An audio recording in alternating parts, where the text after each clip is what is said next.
जय श्री राम मेरे प्यारे भक्तों। आइए शुरू करते हैं रामचरितमानस बालकांड के 50वें दोहे के हिंदी अनुवाद से। जो ब्रह्म सर्वव्यापक माया रहित अजन्मा अगोचर इच्छा रहित और भेद रहित है और जिसे वेद भी नहीं जानते, क्या वह देह धारण करके मनुष्य हो सकता है? देवताओं के हित के लिए मनुष्य शरीर धारण करने वाले जो विष्णु भगवान हैं, वे भी शिव जी की भांति सर्वज्ञ हैं। वे ज्ञान के भंडार, लक्ष्मीपति और असुरों के शत्रु भगवान विष्णु क्या अज्ञानी की तरह स्त्री को खोजेंगे? फिर शिव जी के वचन भी झूठे नहीं हो सकते। सब कोई जानते हैं कि शिव जी सर्वज्ञ हैं। सती के मन में इस प्रकार का अपार संदेह उठ खड़ा हुआ। किसी तरह भी उनके हृदय में ज्ञान का प्रादुर्भाव नहीं होता था। यद्यपि भवानी जी ने प्रकट कुछ नहीं कहा, पर अंतर्यामी शिव जी सब जान गए। वे बोले, हे सती सुनो, तुम्हारा स्त्री स्वभाव है, ऐसा संदेह मन में कभी न रखना चाहिए।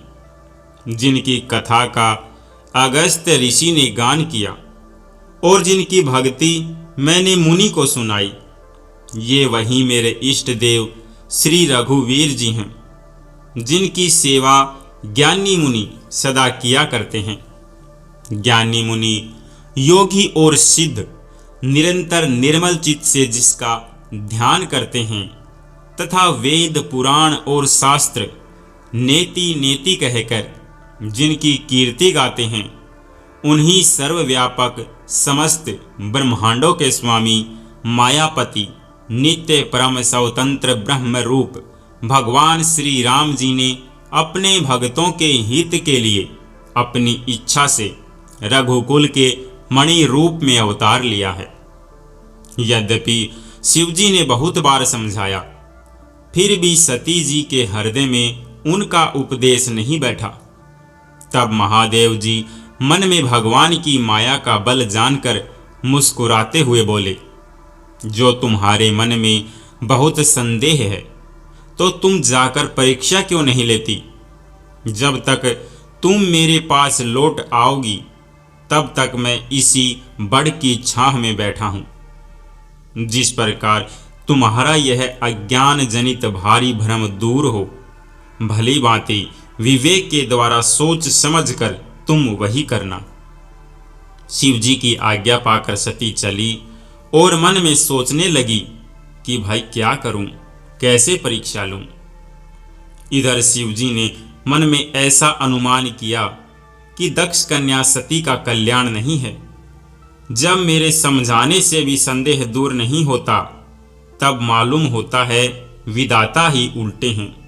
अब सती का कुशल नहीं है। जो कुछ राम ने रच रखा है वही होगा। तर्क करके कौन शाखा बढ़ावे। मन में ऐसा कहकर शिव जी भगवान श्री हरि का नाम जपने लगे और सती जी वहां गई जहां सुख के धाम प्रभु श्री रामचंद्र जी थे। सती बार बार मन में विचार कर सीता जी का रूप धारण करके उस मार्ग की ओर आगे होकर चली, जिससे सती जी के विचार अनुसार मनुष्यों के राजा रामचंद्र जी आ रहे थे।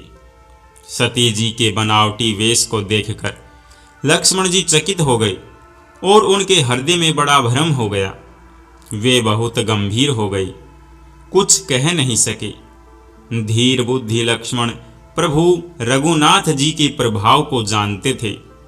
सब कुछ देखने वाले और सबके हृदय की जानने वाले देवताओं के स्वामी श्री रामचंद्र जी सती के कपट को जान गए।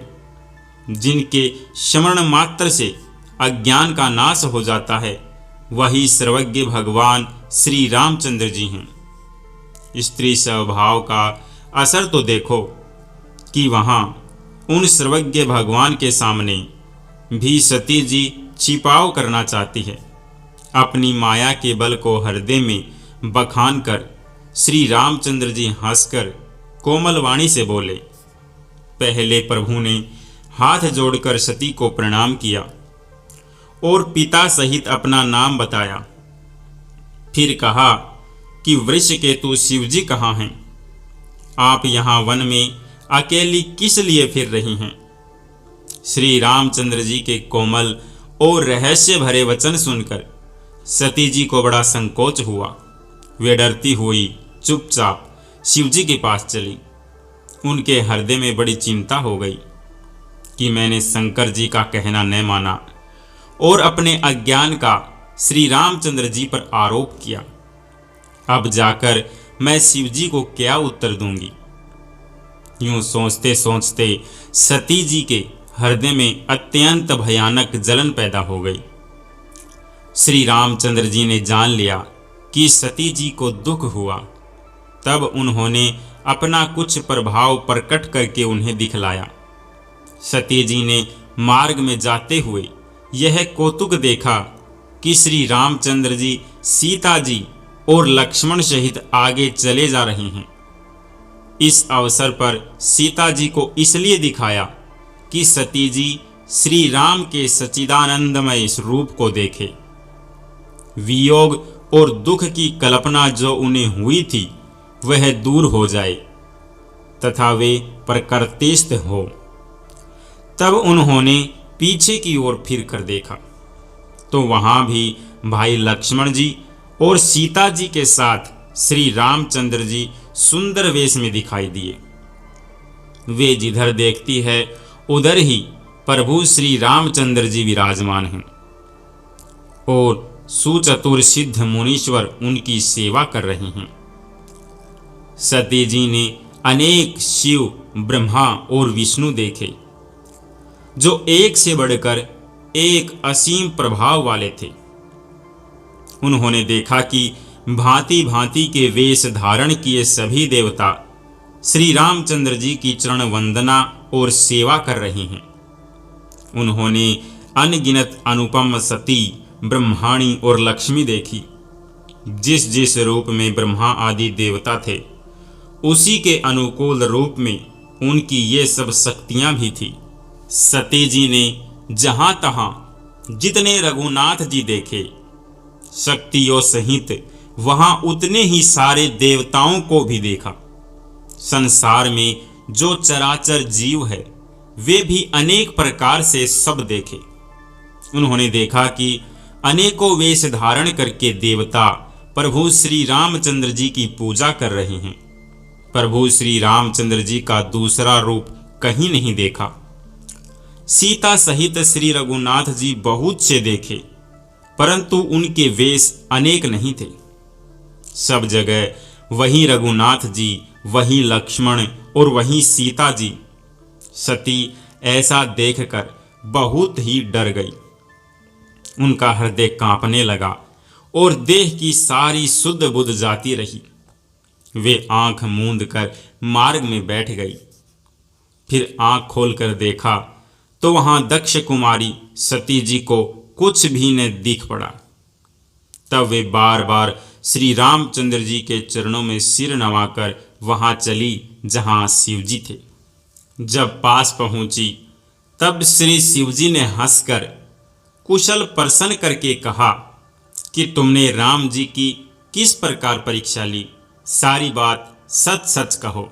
राम सिया राम जय जय राम, राम सिया राम जय जय राम।